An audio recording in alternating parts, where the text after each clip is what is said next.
The Prime Minister has hit out at so-called NIMBYs, not in my backyard protesters, from holding the country to ransom. He says repeated legal challenges to projects such as wind farms and nuclear power stations are needlessly stopping economic growth that's much needed. He wants to shake up planning rules so things can be built faster. Do you back him on this? James? I think he's missing some important elements of what needs to be done in order to solve our planning issues within this country. Because where the Prime Minister, believe it or not, is actually right, is that over many years we have held up and made decisions, taken decisions about building a third runway at Heathrow, and then we're not, and then we are. It took 40 years to get the M25 built. It's taken years to get HS2 to get built. All of these things take way longer than they should. And part of the issue is less about whether you've got Nimbys saying no. It's actually about the planning compensation system that we have. That if you pay people properly and if you incentivise people properly in a system where you're going to say, as a society, we need to have these things, and they are going to have to go into various places. And you have a look at what the French have done when it comes to building hydroelectric plants or various other things. They build like massive infrastructure that, first of all, they have a planning system that zones it and says, this is where it's going, so that you know that it's going to be there, so that you can no longer be surprised when all this stuff turns up. This is where it's going. And also that we are going to compensate, whether it's towns, individuals, villages, with the right amount of compensation to make sure that either you can get a benefit from it, or alternatively you're not going to make a loss. Electricity if you live with a wind farm in your backyard. Well, I think if you do have, and I do have to have a look at these wind farms, I get absolutely no benefit from it. And yet I have to look at these awful things. And I think that, you know, we have a whole load of greenwash which is going on at the moment, which is, in my view, totally irrelevant in terms of trying to work out what our energy security should be. We've allowed our nuclear industry to be trashed over many years. We've made all sorts of changes to our strategy. There is no long-term strategy. We've got government who are driven by the next ballot box, and they're making some terrible decisions. What James is talking about here is really the carrot, not the stick. That would be an approach to take now. I have to say, you've pushed a button there on this topic. I cannot stand in any shape, way or form people who object to modernity, progress, the future because it looks bad, it's an eyesore, or you don't want it in your backyard because you think that it's going to affect your view. I mean, these genuinely, I find it awful when people talk like that. So hang on a second. So modernity. James, I'm going to finish one point before you interrupt me. How about that? Okay, well, should we do that? Well, all right. Well, Yeah? we haven't got the rest of the year. Cool. Come on then. Here we go. So my main point is, it would be fantastic if people put themselves in the shoes of the 34, 35-year-old friends that I have who can't afford to buy a house because they are forced into these concentrated cities where, as we know, renting and buying have become absolute games that they can't play in. One thing I will say to you is, yes, there is greenwashing here, but the wind's going to wind, James. We're going to need wind energy. My concern is not enough is being looked into when it comes to brown land. So we're not building in the places that we could otherwise build.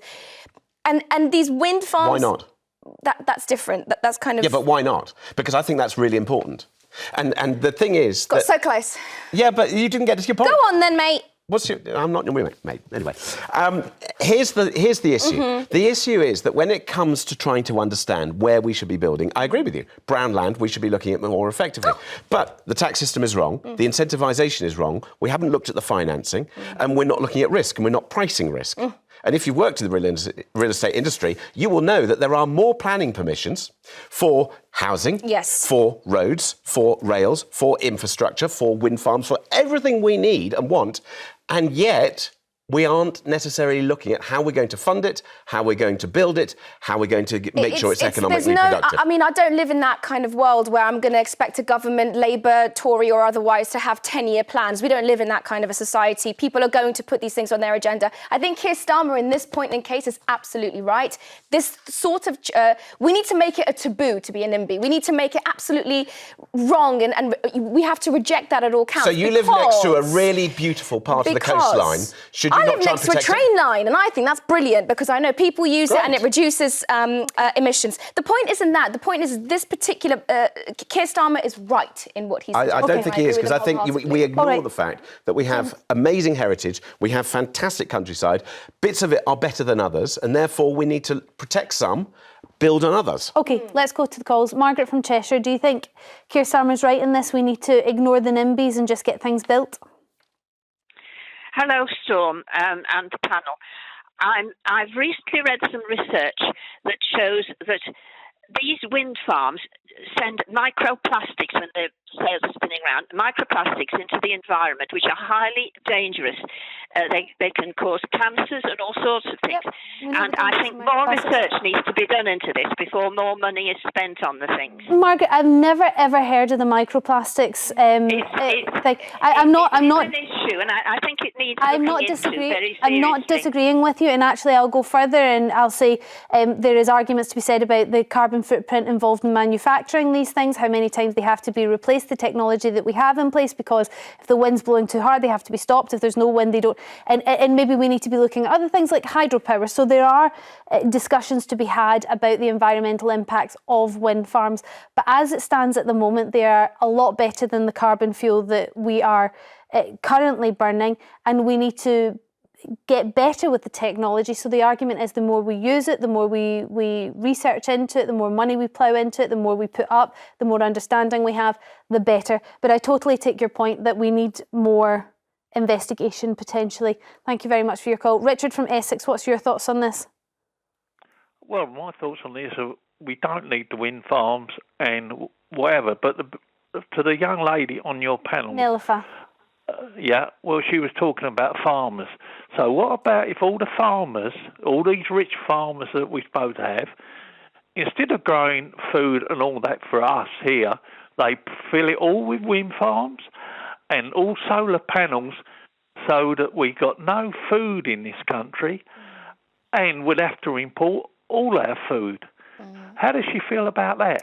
That's a really... Slightly off topic there, Richard, but I'll allow Nelufar to answer it. Thank you. Richard, I hear you. I don't think that all farmland in the UK should be turned into wind farms. Firstly, I don't think it's sustainable. I don't think we could actually implement such a thing. And I'm not sure all the farmers would agree to it. I also don't think that it's right that farmers are going out of business, more so because they're not getting paid for the produce that they make. As a result of the way things have panned out after Brexit, they don't get the subsidies and the allowances that they used to. They can't afford to kind of produce food for the prices that the supermarkets are willing to pay for them. And this has all gone out of whack. And Richard, I agree with you. There's no reality in allowing all the British farms to build wind farms is going to solve the problem. So yeah, you're quite right. Can I bring it back onto the point though, Richard? Even if we do have a farmer that wants to build a wind farm on his farm because it's going to generate more cash for him, let's just live in a world where that's the reality. Do we have to ask the locals for permission to do that, or should he be able to just put them up? No, the farmer should be just have to leave it to him to put it up. It's his land. Okay. But you see, but the farmer currently has to get planning permission. So if, for example, you want to pig farm, if you want a chicken farm, if you want to do various things, farmers have to put in for all sorts of applications to do things. I feel like we're going back to the old debate here, James.